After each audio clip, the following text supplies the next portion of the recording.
Is it really possible for a tiny tweak to your morning coffee routine to ignite your metabolism and put your body into full fat-burning mode for the rest of the day?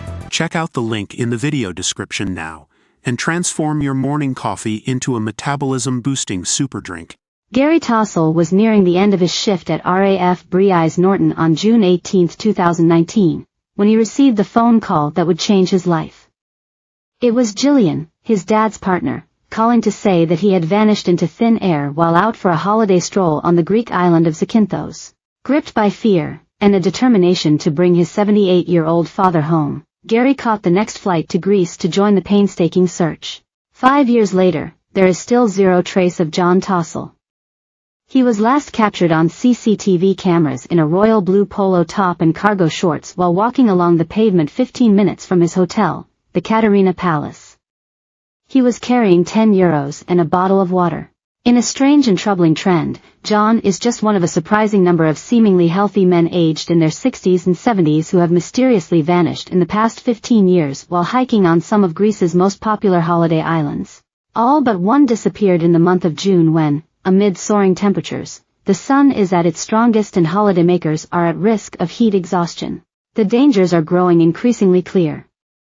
On Sunday, the body of a missing American man was found on a remote beach on the small Greek island of Mathraki near Corfu, 3 days after he had been reported missing. On Saturday, the body of a 74-year-old man from the Netherlands was found on Samos lying in a ravine. He had last been seen 6 days earlier, walking in suffocating heat. The British men who have vanished include David Wolstenholme, 69, who went missing on June 25, 2021, while walking on the island of Seraphos. Meanwhile, Roger Bainbridge disappeared on September 30, 2013, while on holiday on Antipaxos, and Russell Ward, 76, was never seen again after he left his hotel on Telos in June 2012. Arthur Jones, 73, was found dead on August 6, 2014, slumped up against a tree, 6 weeks after he had gone missing while on a hike on the beautiful island of Crete. Most recently, of course, TV diet guru and male columnist Michael Moseley, 67, vanished after going for a walk on Simi earlier this month. After a 5-day search, his body was found alongside a low wall at a beach resort only a few minutes from safety. Greek investigators are said to be working on the assumption that Dr. Moseley, who leaves behind his wife Claire and their 4 children, died of heat exhaustion after sitting down to rest on a rocky slope and then losing consciousness as temperatures reached a punishing 40 C.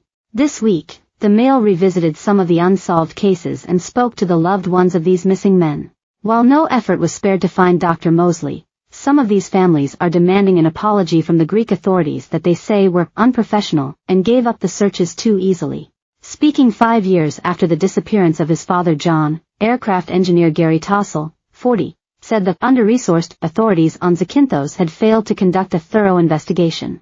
The Greek search and rescue teams started the search by driving around the island with the blue lights flashing, but they never even got out of their cars, Gary told the Mail. Initially they said there was a team of cadaver dogs coming from Athens, but at the last minute, they told us they weren't coming anymore. They flew a helicopter around the island for a couple of hours to search for Dad. But the helicopter was coming in really low and fast.